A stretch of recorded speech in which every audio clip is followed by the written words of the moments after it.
And this Grammy goes to Meditations, the Reflections of His Holiness the Dalai Lama.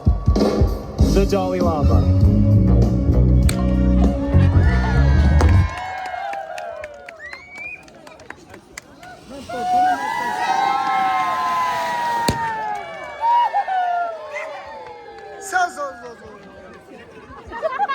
Political boundaries.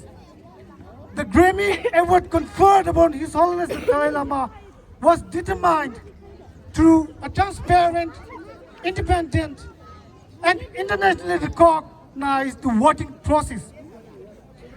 It is unsurprising that one-party authoritarian state, unfamiliar with democratic norms, pluralism, and electoral legitimacy, would fail to comprehend or respect such institutional process.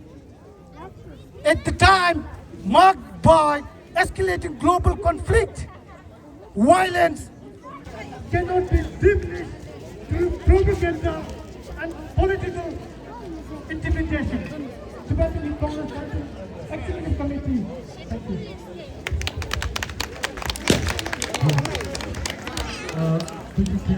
Ini di sana sedang